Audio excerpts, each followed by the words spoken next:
लोकसभा चुनाव 2024 में Bahujan Samaj party supremo Mayawati ने काफी बड़ा बदलाव करते हुए अपने भतीजे आकाश आनंद को पहले चुनावी जनसभाओं करने का आदेश जो दिया वह सभी के लिए चौंकाने वाला रहा। इसमें आकाश आनंद ने कोई कसर नहीं छोड़ी। जिस तरीके से वह अपनी रैलियों से भाजपा, सपा, कांग्रेस और चंद्रशेखर आजाद सभी पर निशाना साध रहे हैं, उससे सियासी संकेत यही मिलते नजर आ रहे हैं कि आकाश आनंद लोकसभा चुनाव के लिए तो ही तैयार नजर आए, लेकिन साथ ही साथ विधानसभा यूपी के चुनाव के लिए भी अपनी तैयारियों को जोर देते नजर आ रहे हैं और अभी से ही अपने लिए राजनीतिक सियासी जमीन खोजती नजर आ रही हैं। जैसा कि आप भी जानते हैं कि मायावती ने आकाश आनंद को एक ऐसे वक्त में उत्तराधिकारी पद दिया जब बसपा के पिछले कुछ चुनाव में कहीं ना कहीं सीटों का नुकसान हुआ। जनाधार की बात तो नहीं करेंगे क्योंकि वोट परसेंटेज जो घटा है उसको बढ़ाने की बात बसपा दोबारा कर रही है, अपने कैडर वोट को दोबारा वापस पाने की बात कर रही है और आकाश आनंद की बयानबाजियों में वह साफ नज़र भी आ रहा है। लेकिन इस बीच जिस तरीके से आकाश ने मोर्चा संभाला, इसको लेकर विपक्षी नेताओं ने भी अपनी अपनी बातें रखी थी। जैसे कि अमित शाह के अगर हम बयानों की बात कर लें तो उन्होंने साफ कहा था कि मायावती अपने भतीजे आकाश आनंद को उत्तर प्रदेश का सीएम देखना चाहती हैं और आकाश आनंद अपनी बुआ मायावती को पीएम देखना चाहते हैं। तो हर कोई कहीं ना कहीं किसी न किसी राजनीतिक तौर पर जुड़ा हुआ है अपने अपने फायदे के लिए। ऐसी बात विपक्ष अब कहता नजर आ रहा है। जिस बसपा पर अभी तक परिवारवाद का आरोप नहीं लगता था, अब उस पर रह रहकर यहाँ पर परिवारवाद की बात करते नजर आ रहे हैं। सपा वाले क्यों ही करेंगे, क्योंकि अखिलेश का तो आधे से ज़्यादा परिवार ही कहीं ना कहीं राजनीति में है और सक्रिय राजनीति का हिस्सा है। कोई सांसद तो कोई विधायक तो कोई एमएलसी पद की लड़ाई में नजर आता है।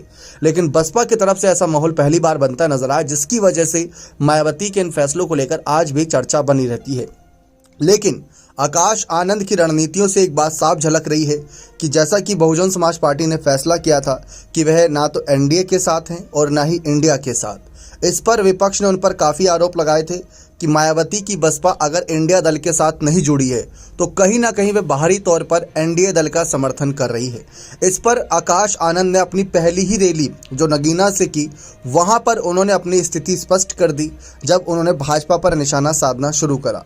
बुलडोजर की राजनीति को लेकर उन्होंने सवाल खड़े करे और साथ ही साथ उत्तर प्रदेश में जो कहीं ना कहीं महिला सुरक्षा का मुद्दा है उसको लेकर बात रखी, युवाओं के रोजगार की बात है उसको लेकर बात रखी, धर्म के नाम पर जो राजनीति को लेकर एक मामला चर्चाओं में रहता है जैसे स्वामी प्रसाद मौर्य की बयानबाजी से देखने को मिला था, उसको लेकर उन्होंने अपनी बात रखी। तो एक एक करके उन्होंने सारी राजनीतिक स्थितियां स्पष्ट कर दी। लेकिन जिस तरीके से नज़र आया कि आकाश आनंद ने अपने बयानों में ज़्यादातर मुख्यमंत्री योगी आदित्यनाथ के कार्यकाल को टारगेट किया, मायावती को आगे बढ़ाने की बात करी, बार बार मायावती के संदेश को मंच से दोहराते हुए ये बात साफ कर दी कि बसपा सुप्रीमो मायावती को ही वे आगे देखना चाहते हैं पीएम पद की दावेदारी के लिए।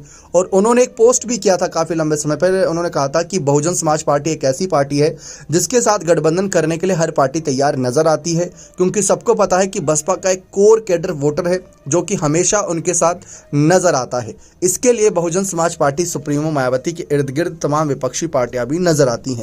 अब बात आती है कि मायावती कहाँ है, मायावती क्यों खामोश है, क्या आकाश आनंद ही मोर्चा संभालेंगे? अगर ये हकीकत है तो मायावती अब जो बचा कुचा जिम्मेदारी है उत्तराधिकारी पद की, अध्यक्ष पद की, वह भी क्यों नहीं आकाश आनंद को सौंप देती? क्योंकि मायावती ने जब उत्तराधिकारी पद को लेकर फैसला लिया था तो उन्होंने उत्तर प्रदेश और उत्तराखंड जो कि बसपा के वोट बैंक और सीटों के नज़रिए से इम्पोर्टेंट राज्य हैं, उनकी बागडोर अपने हाथ में मायावती ने रखी थी। बाकी राज्यों की बागडोर आकाश आनंद के हाथ में थी।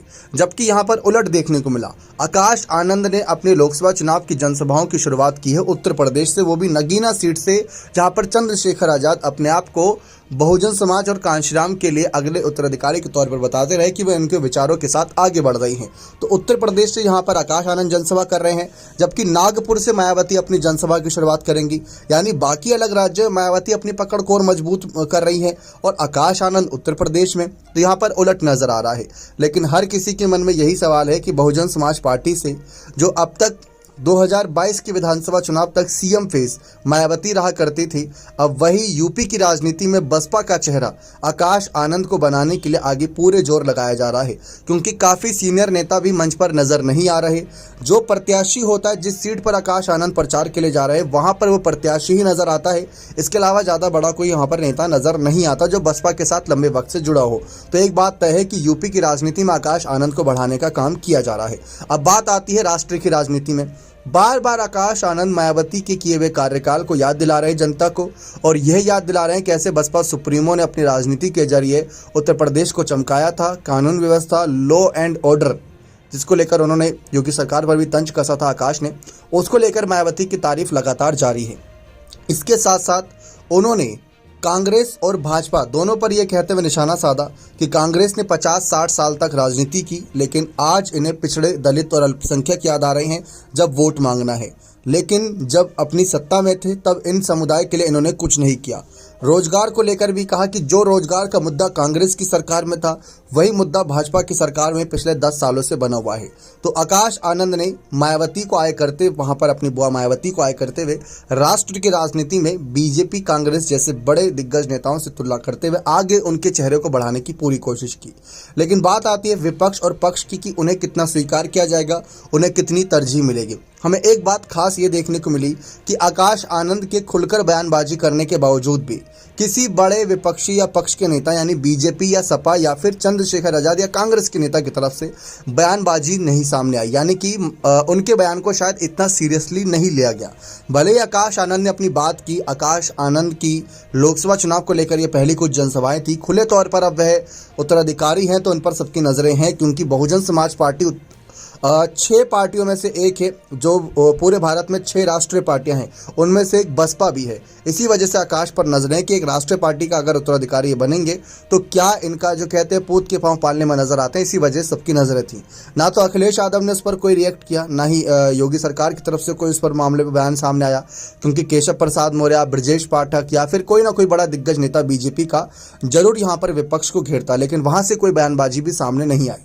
जबकि यही बात अगर मायावती की होती तो मायावती का किया हुआ सोशल मीडिया पर एक पोस्ट भी पूरे यूपी में खलबली मचा देता है, चाहे मुख्तार अंसारी के मामले पर उन्होंने जांच की मांग की हो या फिर सपा के खिलाफ गंभीर आरोप लगाए थे अपने गेस्ट हाउस कांड को याद करते हुए, तो वह काफ़ी चर्चाओं में रहते हैं। लेकिन आकाश आनंद को लेकर जिस तरीके से मामला निकल कर सामने आया, धीरे धीरे ही सही, लेकिन अपनी पकड़ को ये पार्टी और उत्तर प्रदेश की राजनीति मजबूत कर रही है। लेकिन क्या आपको लगता है कि क्या ये बसपा की रणनीति सही है? क्योंकि अभी तक मायावती ही जो थी, अगर हम देखें 2022 के विधानसभा चुनाव की बात करें तो उनको सीएम फेस की बात कर रहे थे लेकिन अब जब 2024 के हम लोकसभा चुनाव की बात कर रहे हैं तो उनको पीएम फेस की बात कर रहे हैं। जबकि बीजेपी और कांग्रेस में बिल्कुल उलट होता है। वह भी एक राष्ट्रीय पार्टी है, उनके पास इतने सीमित नेता होते हैं कि सीएम फेस के लिए किसी अलग नेता का नाम होता है और पीएम फेस के लिए किसी अलग नेता का नाम होता है। भले ही सपा में भी यही बात होती हो कि अखिलेश को ही सीएम फेस और अखिलेश को ही पीएम फेस के लिए आय करने की बात आती हो, लेकिन बसपा से हम ये उम्मीद नहीं करते, क्योंकि एक राष्ट्रीय पार्टी है और राष्ट्रीय पार्टी के नाते हर राज्यों से उनके अलग अलग चेहरे आगे आने चाहिए और वहां पर बात बननी चाहिए। लेकिन अब वही तस्वीर साफ होती नजर आ रही है, जिससे मायावती का भी बोझ काफी हल्का होगा, क्योंकि लोकसभा चुनाव में Mayawati as a PM face और आकाश आनंद उत्तर प्रदेश की राजनीति में एज अ सीएम फेस नजर आ रही हैं। क्या इससे बहुजन समाज संतुष्ट होगा? सर्वजन हिताय सर्वजन सुखाय के मुद्दे से बसपा आगे बढ़ रही है इस लोकसभा चुनाव में।